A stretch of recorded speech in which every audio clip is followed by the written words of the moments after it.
Yo, what is going on, guys? Welcome back to the Boys Are Back in Town podcast. I'm Dustin. I'm here with my co-host. Hey, it's Brett. So last week was pretty terrible for injuries, as we all know. And I just want to talk about the tight end position. Yeah, it's pretty wide open right now, especially seeing how Gerald Everett just went down too this last week. So even the mediocre guys that are kind of kicking our ass here. So yeah, it's kind of a bad look at tight end. It's getting super thin. Goddard is out, supposed to miss extended time, went on IR, probably 4 to 6 weeks. Ertz is out for season. And Goddard and Ertz were both top 5 tight ends this year. Yep. With the Everett injury, as you mentioned. Limited Andrews today, might not be back quite this out week. out. Yeah. Andrews should be back. He's slated to be back, but you never know. Njoku missed 2 weeks ago. He still might be out. And then Waller's on IR. So, yeah, Waller's on IR, which we'll get into my waiver wires. But yeah, it's definitely a thin position this year. That if you get a good one that while they're cheap, it could be a league winner for you, or at least a couple games savers, because everyone's pretty hurting at that position right now. Yeah, talk about my start of the week for tight end. You guys will see who that is. Well, I mean, something that involves. We also lost Cup. We did lose Cup, which is big for most people because he's in every league. He's a starter in every single league. So so one team in your league literally just got pretty much eliminated from any playoff contention because everyone good's gone. So I mean, I do have one waiver wire receiver. Well, I guess I got two that might be able to save you, but you just got to hope. Nobody can really kind of replicate what Cup does, so, and it's shown. Let's see. Who else went down? There were so many injuries that went happening, man. I mean, good news coming out of injury is Hollywood Brown is returning from IR this week, and he might play on Monday. Who? Hollywood Brown. Oh, yeah, I know. Yep. Someone dropped him in my big money league, and he is now on my IR. Yeah, dude, I don't know why you would drop him. He went straight to the IR. Yeah. He was almost top 25 in production, missing 2 weeks, literally 2 weeks ago. So, I just don't understand how you could drop him. He was making plays, and now that he has, and he can play the number 2, I think he does all right. I think he comes back, gets settled in. But yeah, if he's there and you can pick him up, put him on your IR. Just do it. 100%. Yeah, we'll get there. But yeah, here's one of my waiver wires. I guess we jumped ahead on that one. Oops. Well, we can go ahead and hop into. Oops. No, I actually got some news that I want to go through that involves both of us. Pretty deep. OBJ narrowed it down to us. Pretty much. And I know it would mean a lot more for OBJ to come back to me than it would to go to you, for sure. So, I mean, I don't know. You are always a big fan of OBJ, too. So are you excited that he might have a star on his helmet? Yeah, I've got a nice OBJ rookie auto out of 10 card that I've been trying to sell. Well, if he comes back to the Giants and retires a Giant. If he goes back to the Giant, oh my God, that card I'll have to take it down off eBay. Oh, it'll skyrocket. Yeah, I'll have because to price it up. I would want it. I would probably spend a shit ton on it, more than I have in the budget. Because Giants fans, we love him. We never wanted to see him go. I still have his jersey hanging up on my wall. I love the guy. Yeah, man's is a beast. Absolutely, and he could have been the Super Bowl MVP last year. 100%. Yeah. That's what happens when you play on turf, but, Yeah. Hopefully they can get that fixed. Yeah. Well, anyway, jumping into waiver wires. I have Foster Moreau, my first pickup off the waivers. Nice. 38% owned. There's no reason to not grab him. 34% owned, and he's still not picked up in our league. Help. Yeah, I have 2 tight ends, so I didn't grab him. But I also have 2 tight ends. There's no reason to not grab him, especially if you have one of the guys that we named. There's just no real reason to not grab Foster Moreau. He's going to be a good backup. He's gonna on your team anyway. He's gonna start every game for the rest of the season. And yeah, I think he's a good grab and see if his production increases and see if they run the offense through him more. Yeah, first waiver pickup for me. I like to always try to throw in a quarterback just in case anybody's kind of looking for a good quarterback. But Kenny Pickett, he's got 50. He had 51 rushing yards last week coming off that bye. Mm-hmm. And the rest of the schedule after week 12 is very easy for them. And I think with his rushing upside, he could put up 20, 25 points a game.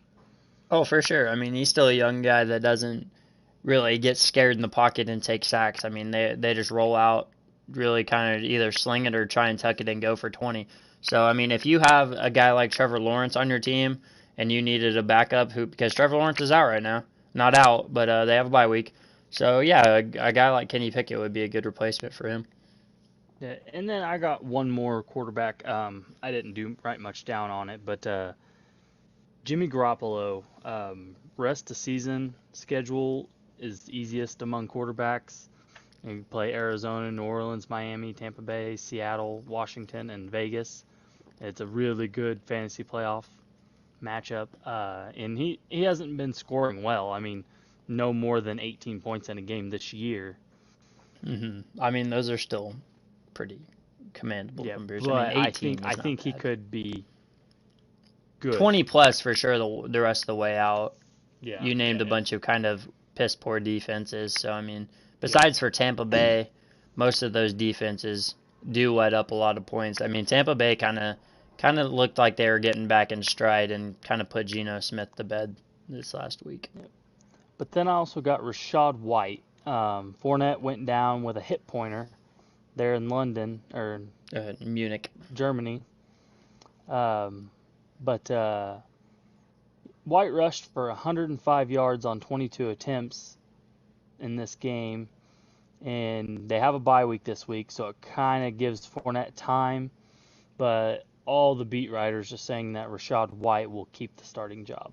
Yeah, they said he was the starter, even though Fournette he still did play for a while.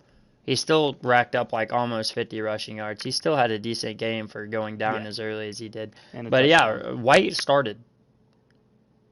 He was the starter. So yeah, he's a good grab. They're trying to get him in early, I guess. Maybe they thought about tanking the season, resting him a little bit. I don't know. But now that the Bucs are kind of back in playoff contention, I don't know, man. I got Van Jefferson. Yeah. I like Van Jefferson over Allen Robinson, who I also have. I think you got to grab them both. It's kind of a gamble. So if you want to grab one or the other, you got one free slot. I would probably prefer Van Jefferson over Robinson. But Van Jefferson last year was an absolute freak, man.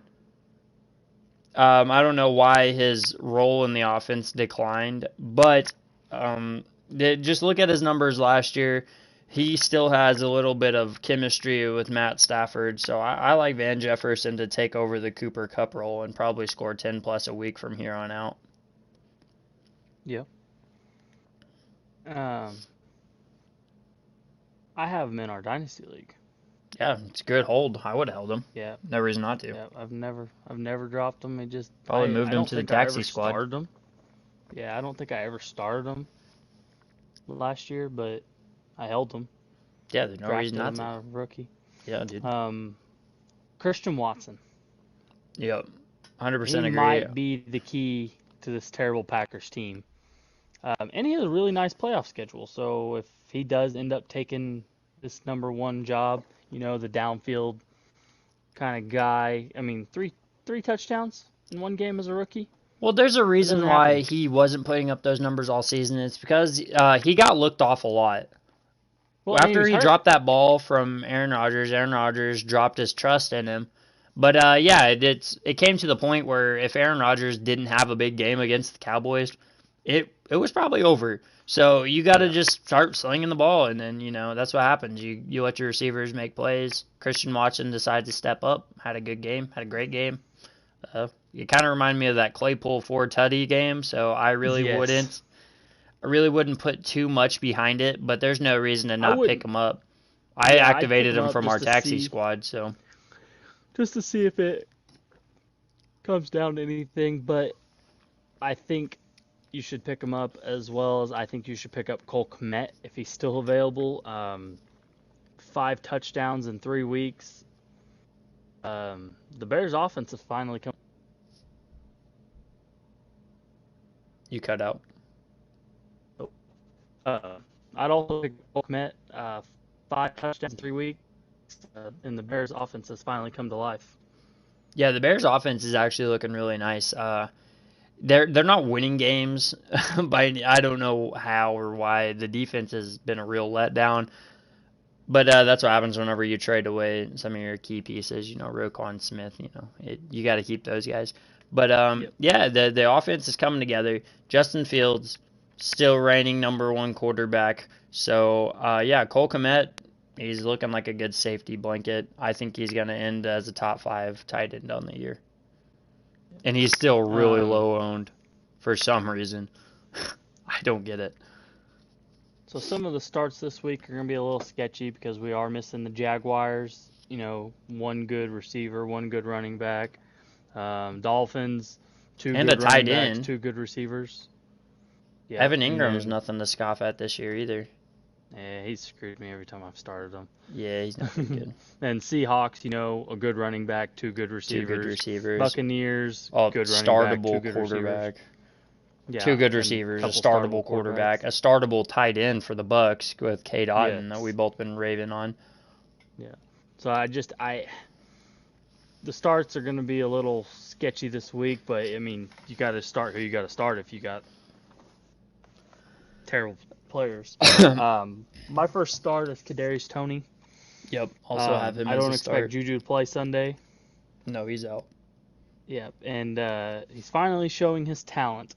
When he scored in that game last week, did you see him one leg hopping into the end yeah. zone? No, I watched it live. Had some Chiefs fans over at the house, just having a good time. Watched that, immediately killed my mood. I was pissed.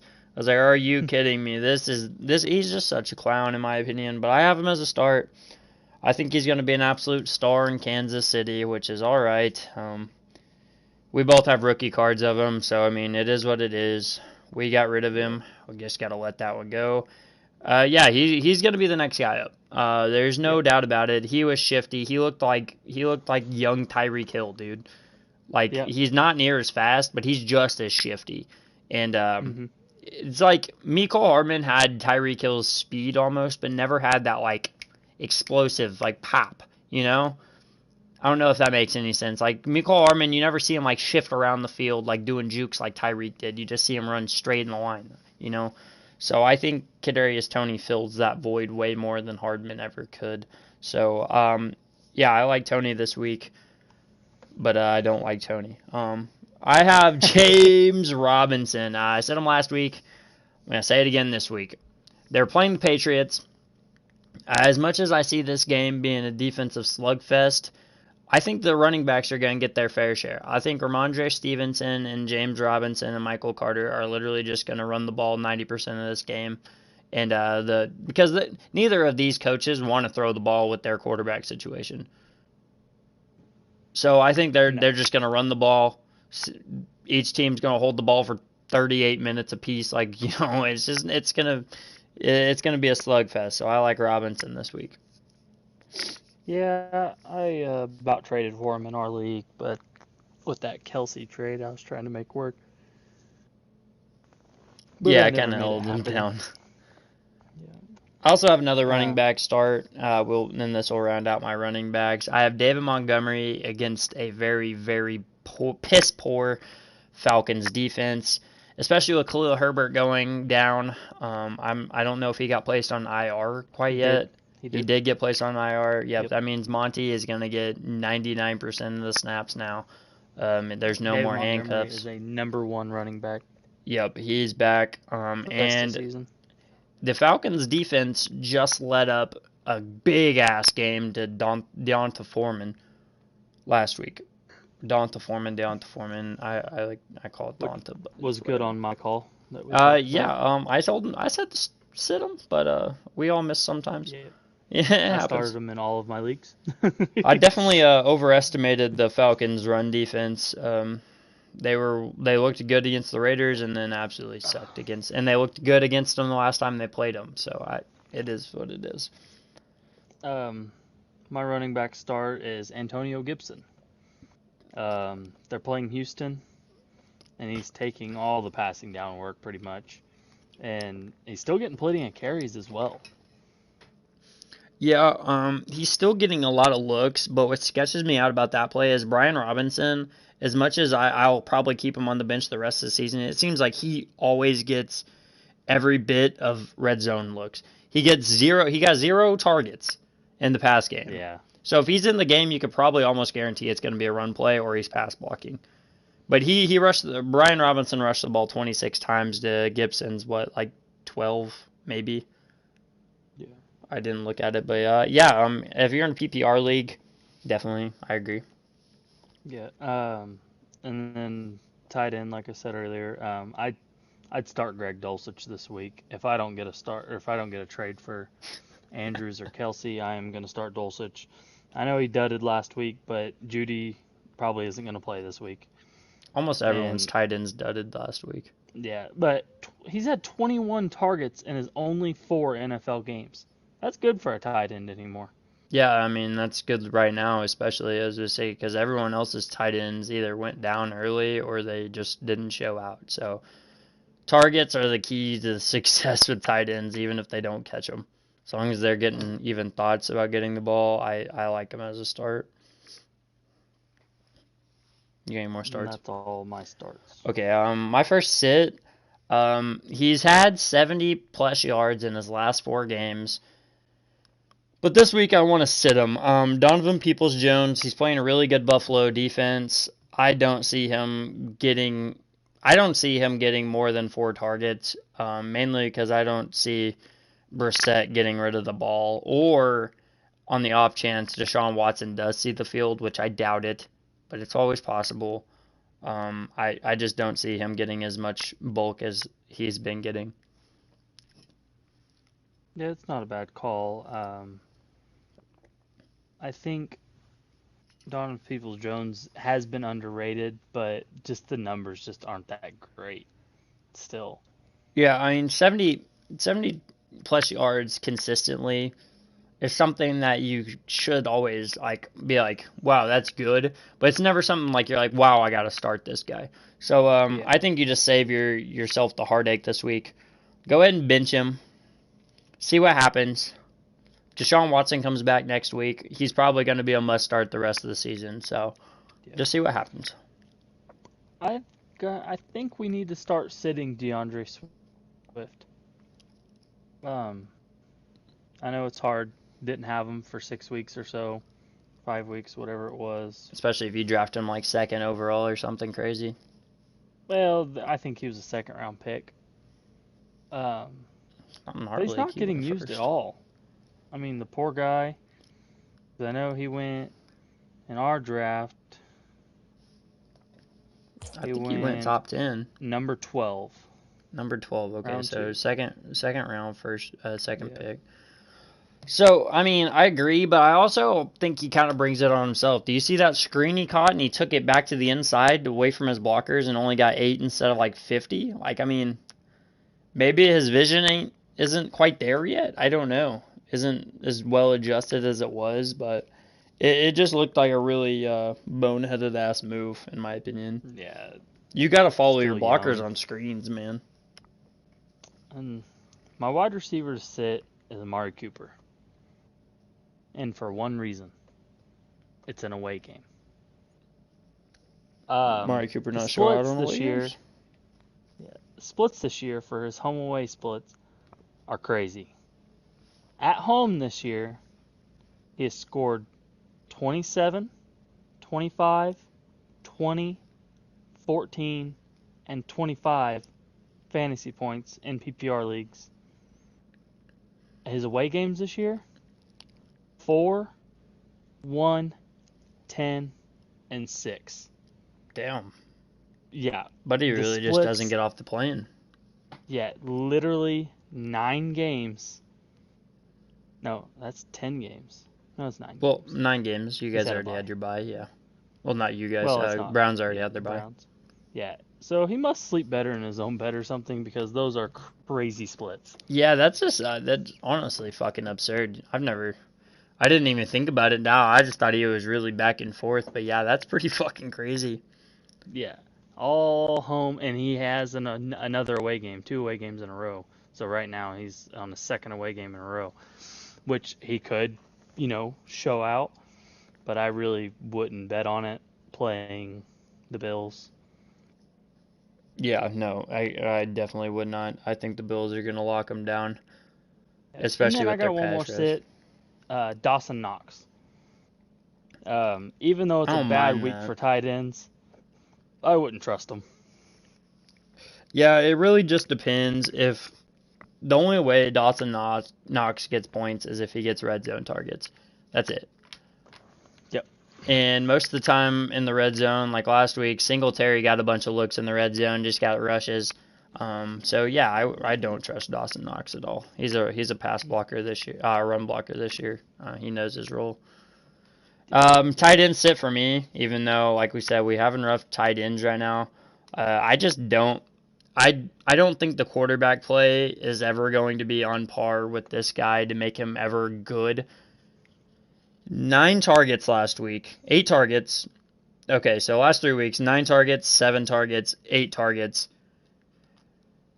and has only amassed like maybe 20 points in them, and it's Kyle Pitts. Um, I Ugh. I think there's just nothing you can do. He is wide open by like 5 yards separation, and he gets overthrown, underthrown. Like I just don't understand how you can fuck up throwing to a guy that has literal fucking Spider-Man reach. And I've been preaching Mariota for like not the past 3 weeks, but like the past like in the beginning of the season because I thought he was actually going to have a decent year. Dude just can't throw a football, man. If you can't sling it against the damn Carolina Panthers, dude, I just don't think you can sling it. So I'm sitting Pitts until they start Ritter. So if Ritter gets a look this week, I take it back, start Pitts. But till then, go ahead and leave him on the bench.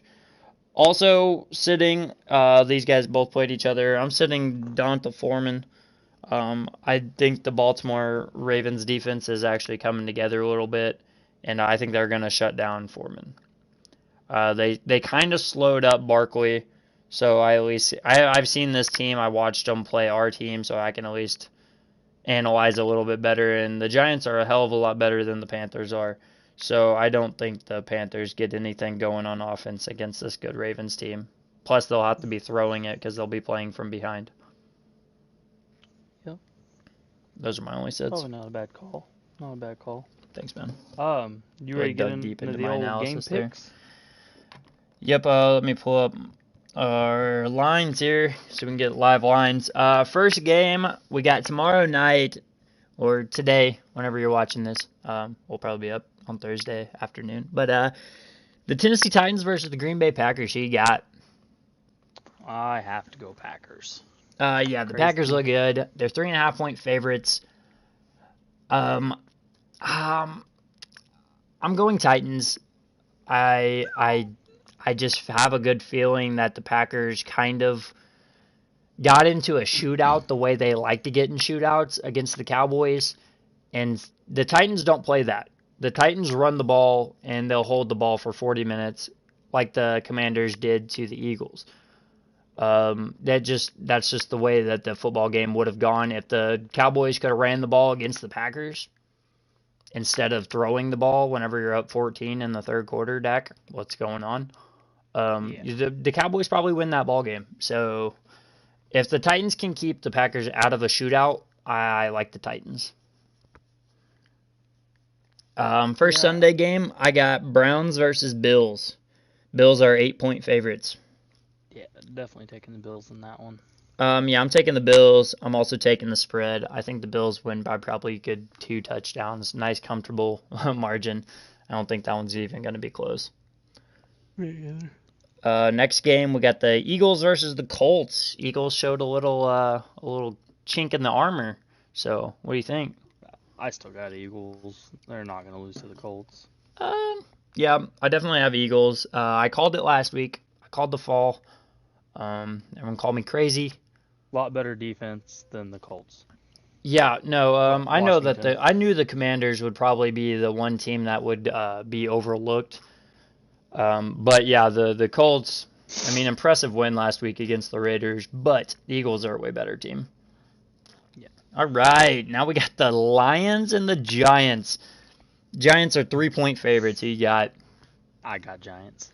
I also have the Giants, and the under/over is at 45 points, which I think is pretty interesting. Both decent offenses, so I mean that one could go over. Just a thought. Just a thought. It's always possible. We got the Jets and the Patriots. Patriots only 3.5-point favorites. Interesting. I'm going to go ahead and go with the Jets here.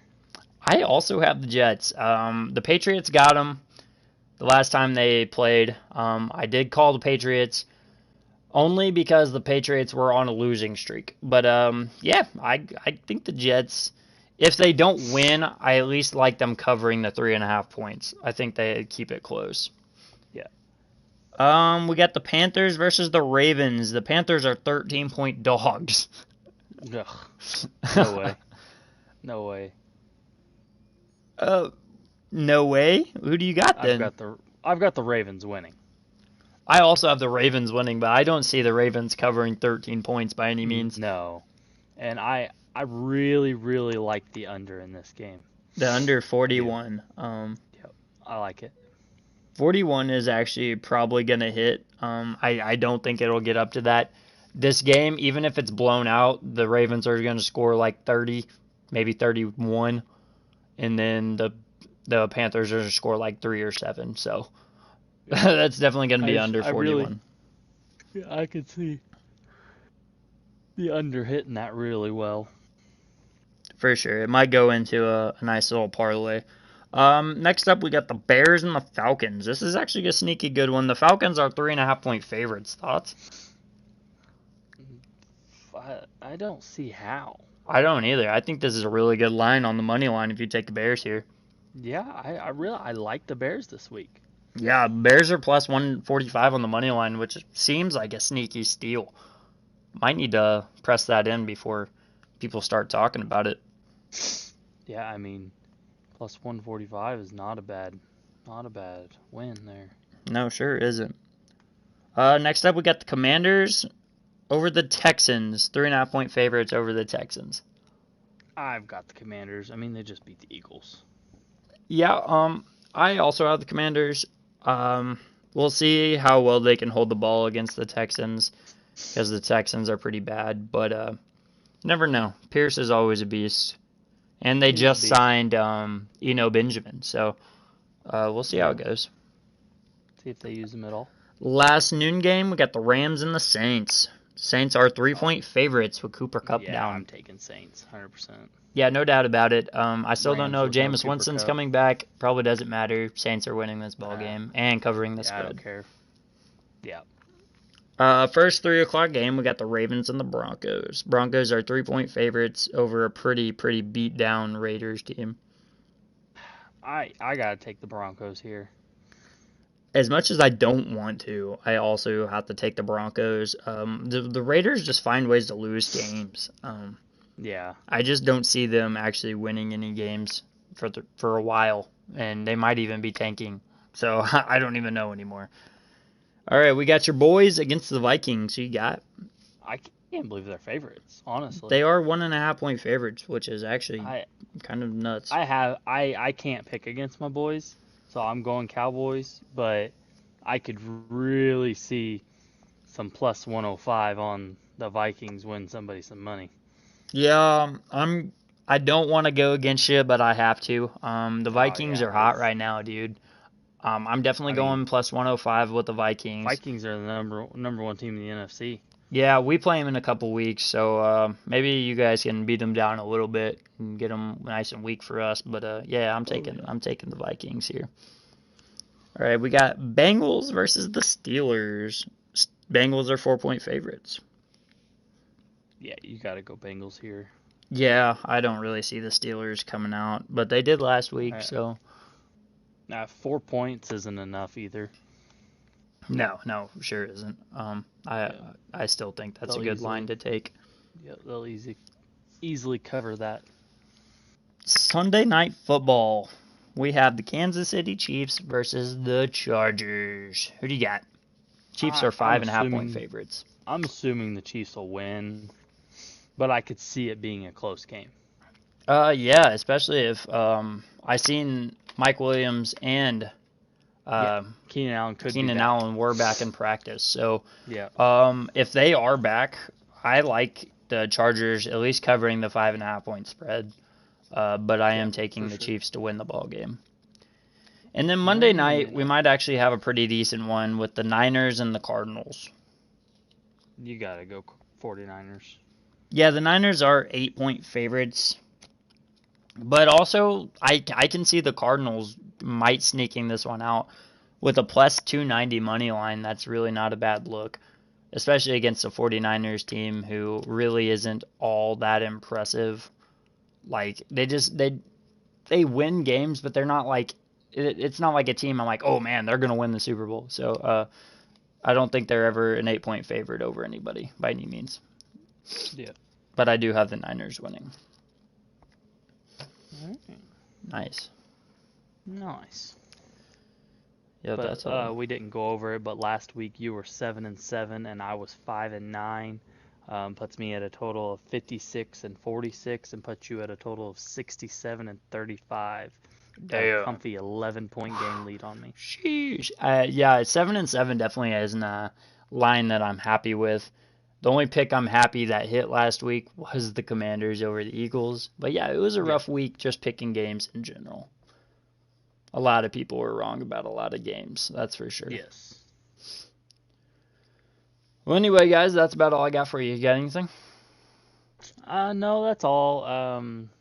Sorry for the non-enthusiastic podcast today, but it's just not a lot other than injuries, and it's hard to get excited about anything about injuries. Yeah, sure isn't. Most of the time, we're all just struggling to try and put a lineup out that we're happy with this week. So that's gonna be impossible. With me losing Goddard. Hopefully this podcast helps you guys make a lineup that you're happy with. That's for sure. All right. Yep, all right, guys, that's all we got for you. Make sure you drop a like. If you are new around here, definitely make sure to drop a subscribe. We upload every single Thursday before the Thursday night football game. So, yeah, that's all we got. Peace.